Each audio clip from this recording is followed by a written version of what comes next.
Last time जहाँ पे हमने आपको छोड़ा था, वहीं से हमने शुरू भी करना है। तो धीरे से दोनों अपने आसन पे बैठ जाएंगे। एक क्रिया है उठने और बैठने की, योग आसन एक म्यूजिक है जो होता रहता है। और धीरे से दंड आसन की स्थिति में आ जाएं। दंड आसन, दोनों पांव सामने की तरफ और हाथ बिल्कुल सीधे अपने साइड्स पे, सीधे स्ट्रेट। दंड आसन की स्थिति। इस कड़ी का जो पहला आसन है वो है वज्र आसन। दाईं टांग को दाएं घुटने से बेंड करके और बाईं टांग को बाएं घुटने से बेंड करके इस तरह से बैठे कि आपकी एड़ियां थोड़ी सी बाहर रहें और पंजों के ऊपर आपका शरीर का वजन आ जाए। वज्रासन बहुत ही अद्भुत पॉस्चर। आंखें बंद, दोनों हाथ अपने घुटनों के ऊपर और स्माइल, मुस्कुराहट बनी रहे। वज्रासन कुछ देर तक इसी पॉस्चर में,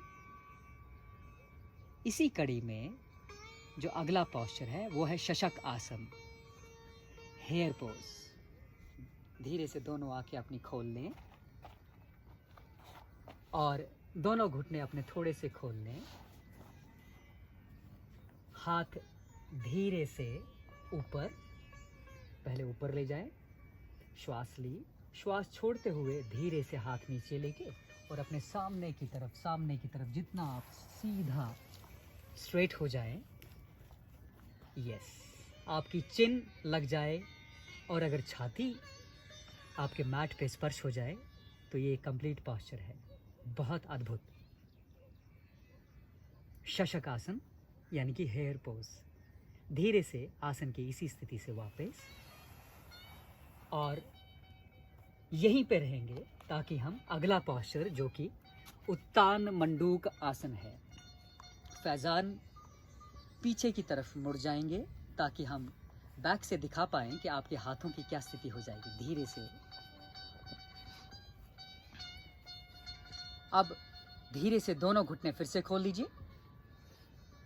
पूरे घुटने दोनों खोल लीजिए बाहर की तरफ। दोनों हाथ पहले ऊपर की तरफ खींच लीजिए, सीधा ऊपर।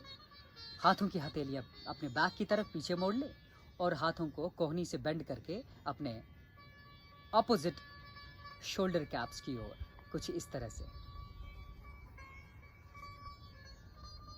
अद्भुत।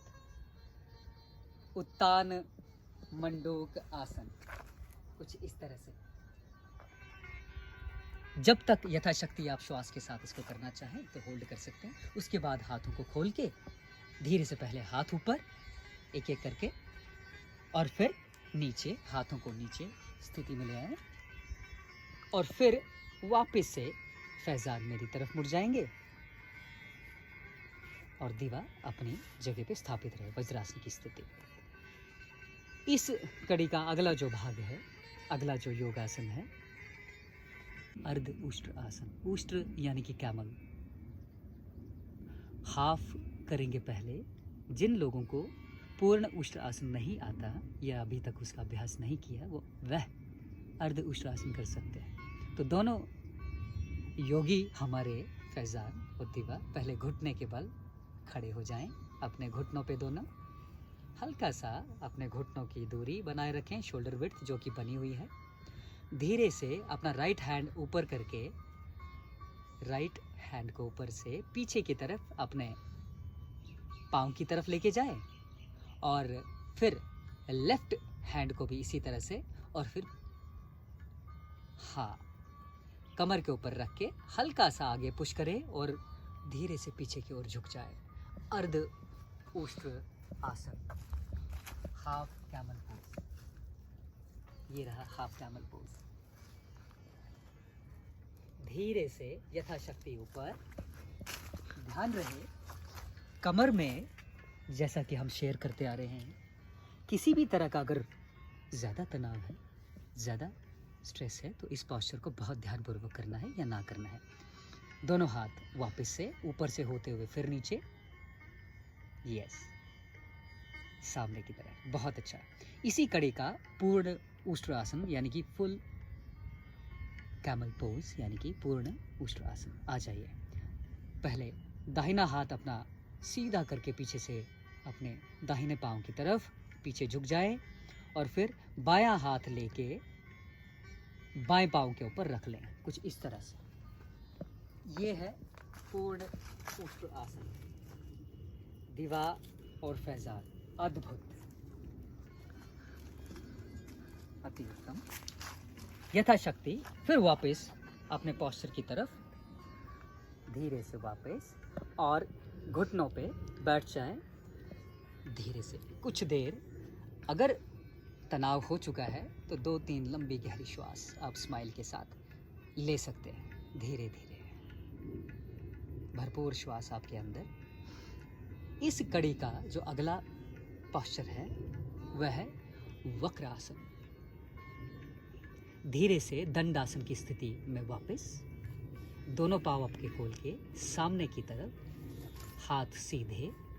अब दाहिना पांव मोड़ के अपने दाहिने घुटने के पास और विपरीत बाजू यानी कि ऑपोजिट आर्म को उठा के अपने घुटने से बाहर की तरफ से पांव पकड़ लें और दूसरा वाला हाथ बिल्कुल पीछे और पीछे मुड़े, कुछ इस तरह से।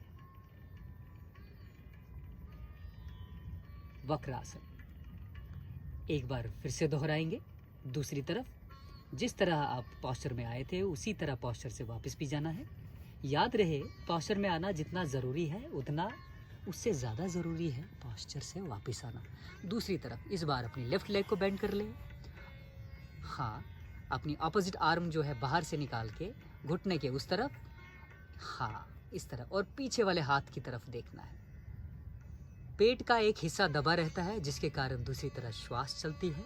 विसरल ऑर्गन जो है आपके, उन सब में एक भरपूर श्वास का नया संचार होता होगा। वक्रासन। धीरे से वापस पोस्चर से स्माइल के साथ वैसे ही जैसे पोस्चर में आए थे, हाथ को पहले हटाएं, फिर दंडासन की स्थिति, दंडासन की स्थिति बनाए रखें। बिल्कुल दोनों हाथ सीधे। याद रहे, जो भी हम कॉमन योगा प्रोटोकॉल में ये पोस्चर्स कर रहे हैं ये सभी एज ग्रुप्स के लिए हैं, सब लोग कर सकते हैं। तो सिटिंग पोस्चर्स की ये सीरीज हम यहीं पे समाप्त करते हैं।